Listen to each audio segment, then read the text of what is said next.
On va parler des représentations gouvernementales au sein de la série Buffy contre les vampires et je vais particulièrement me focaliser sur la saison 4.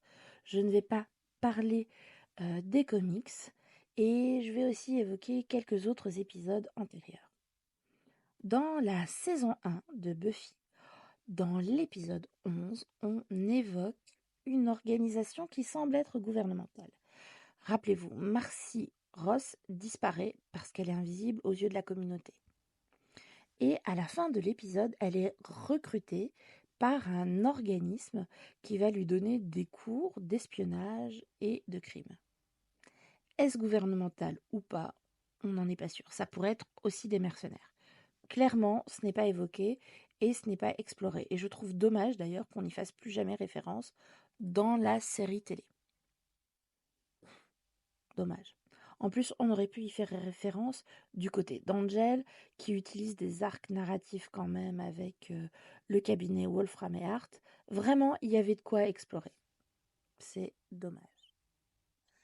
À côté de ça, dans la saison 3, moi ça faisait déjà une grosse saison que je me posais la question de comment la ville de Sunnydale fait pour passer à côté d'autant de crimes surnaturels et d'autant de phénomènes quand même mystiques, sachant que tout le monde s'en souvient chez les étudiants concernés, même s'ils se racontent des histoires, ils s'en souviennent.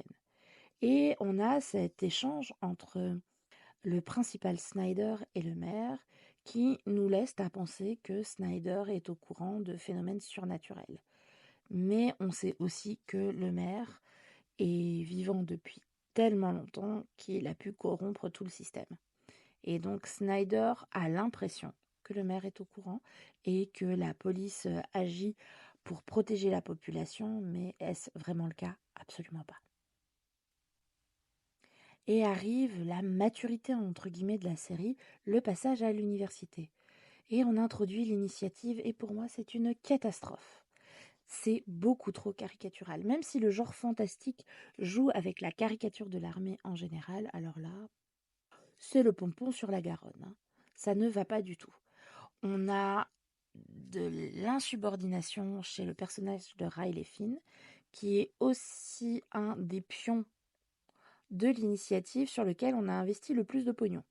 C'est complètement inenvisageable que Riley désobéisse à un ordre direct du professeur Walsh, entouré d'autant de militaires, et que ça passe alors qu'elle lui donne un ordre et qu'il désobéit.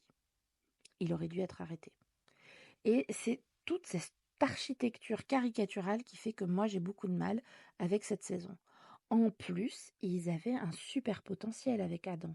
Adam, c'est Frankenstein, la question de l'humanisation, quand la science perd une certaine conscience.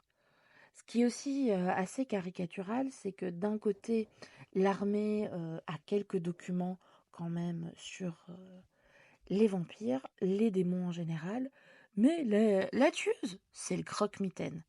Allez, c'est pas crédible. Clairement pas. Willow, Giles et d'autres personnages vont littéralement au magasin de magie de la ville pour trouver des informations sur les démons et les phénomènes. Mais la tueuse, c'est pas crédible, c'est un croque-mitaine là pour faire peur à tous les démons. Ah bah ça, l'armée qui se raconte des histoires, c'était je crois le point le plus chouette du rapport aux représentations gouvernementales dans la série. Mais c'est tout. Et en fait, si tu y réfléchis 2 secondes, ça tient pas. La tueuse, elle est là depuis tellement longtemps. Quand on en sait plus sur la mythologie des tueuses, il y a les tueuses qui ont les observateurs qui sont surveillés par les gardiennes, et la tueuse, elle a été créée par des hommes assez lâches.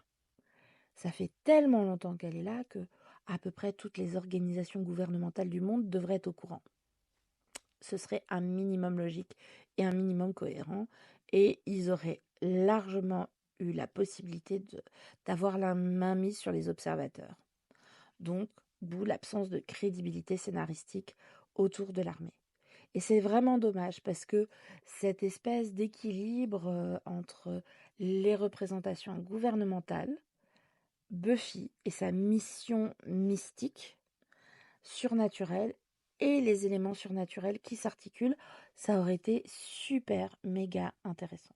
Mais ça n'a pas été fait et c'est vraiment dommage.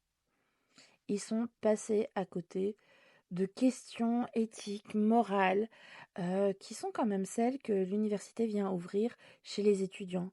C'est celles où les premiers grands élans politiques aux États-Unis se déploient. Donc voilà, on est passé à côté et ça reste un aspect que je trouve un tout petit peu décevant dans la série. Ça ne m'empêche pas de l'apprécier. Sachez que la saison 4, c'est celle que je déteste le plus. Et pourtant, il y a un de mes épisodes préférés avec les gentlemen. Et la question du silence, qui en dit beaucoup plus. Donc ça reste une saison qui a de super arcs. Toute la partie Adam est assez intéressante, mais elle aurait pu être mieux approfondie. Et toute la partie littéralement sur le fonctionnement de l'armée, ils auraient dû coller à quelque chose d'un peu plus réaliste, ce qui nous aurait vraiment entraîné dans un dilemme scénaristique assez important. Et un levier complètement chouette, mais qui se serait étalé sur plusieurs saisons. L'armée refait son apparition dans les comics, mais ça, j'en parlerai une autre fois.